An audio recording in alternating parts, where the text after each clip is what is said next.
BMKG sebut gempa megatrust Indonesia tinggal menunggu waktu, bisa capai magnitudo 8,9. Hal tersebut dikatakan Kepala Pusat Gempa Bumi dan Tsunami BMKG Daryono ketika menyinggung kekhawatiran ilmuwan Indonesia soal seismic gap megatrust Selat Sunda dan megatrust Mentawai Siberut. Oke, kita akan membahas secara lengkap semuanya terkait dengan gempa megatrust di video kali ini, agar semuanya menjadi jelas tanpa ada yang dilebih-lebihkan dan kita bisa tahu apa yang sebenarnya terjadi.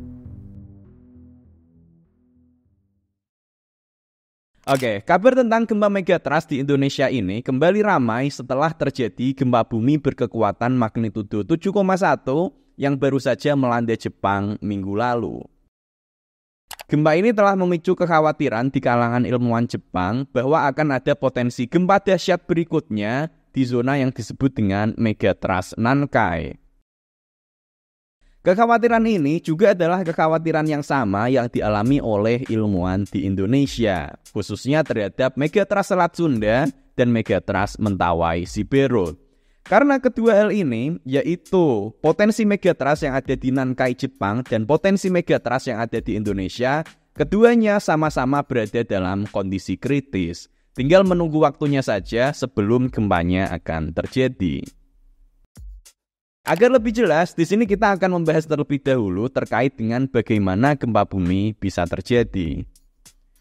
Pertama-tama, perlu kita pahami dulu bahwa bumi kita memiliki struktur yang terdiri dari lapisan-lapisan dan lempeng-lempeng yang bergerak di atas lapisan magma cair di dalam bumi.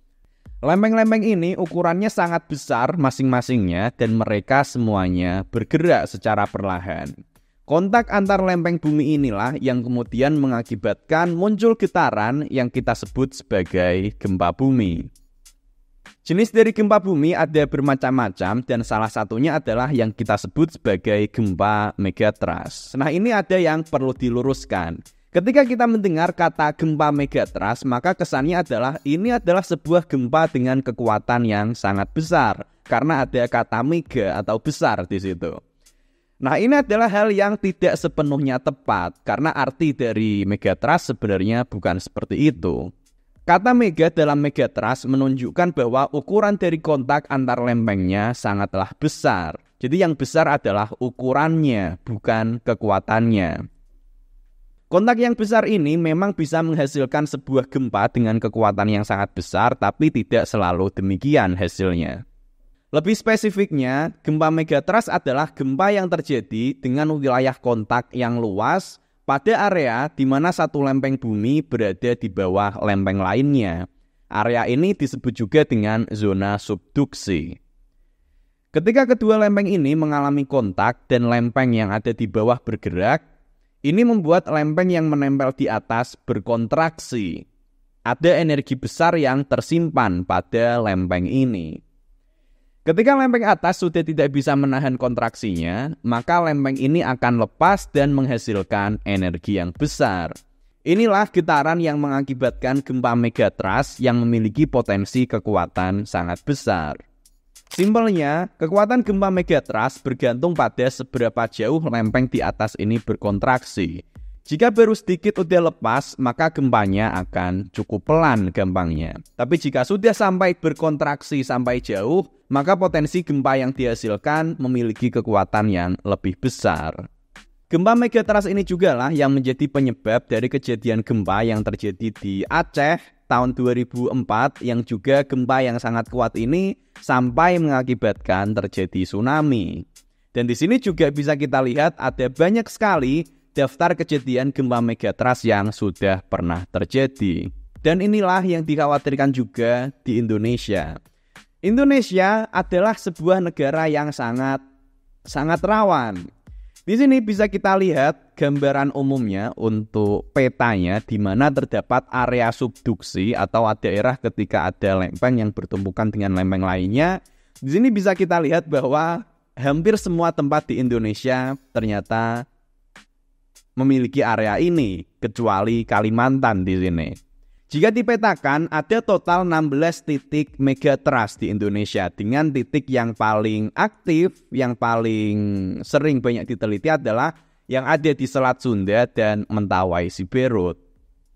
Lokasinya ada di daerah ini.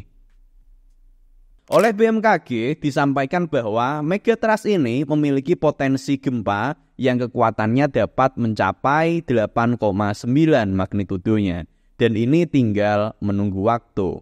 Maksudnya gini, ketika kontak antara kedua lempeng sudah terjadi dan juga sudah bergerak lempeng bawahnya, maka hanya tinggal menunggu waktu kapan lempeng di atas tidak bisa menahan kontraksi dan kemudian melepas energinya.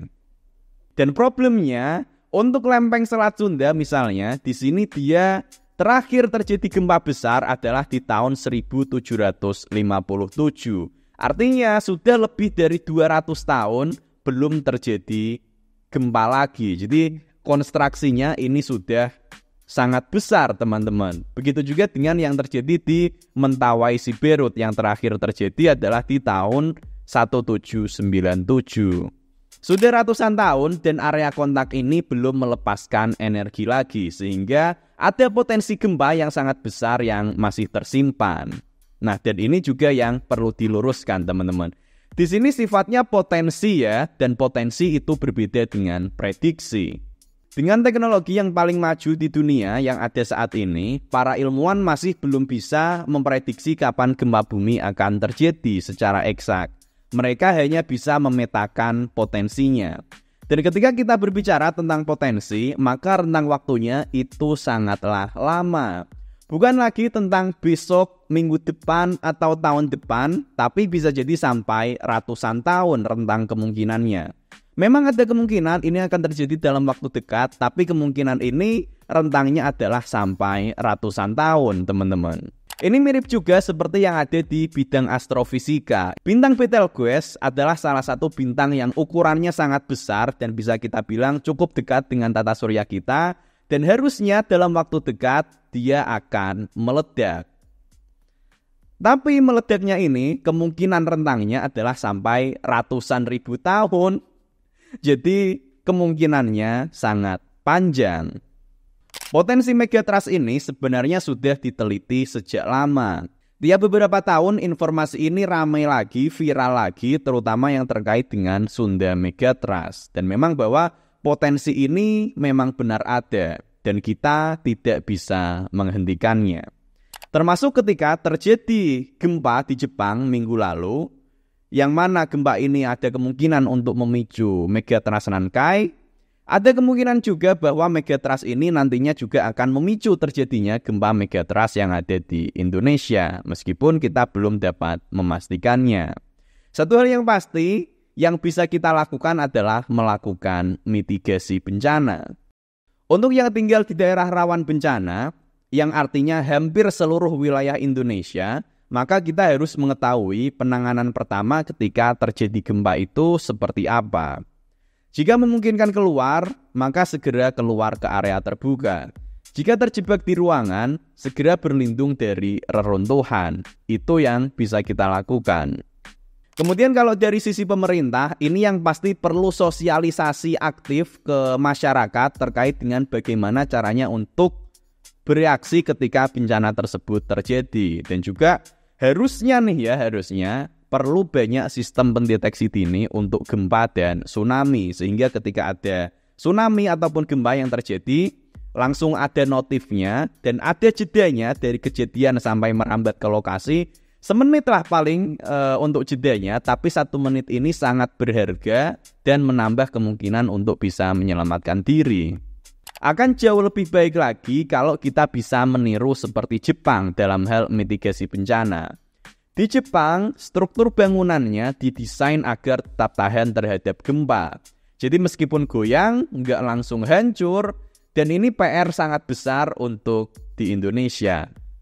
Dan itulah dia teman-teman informasi terkait dengan potensi gempa megatrust. Potensi itu ada, tapi kita nggak tahu kapan akan terjadinya.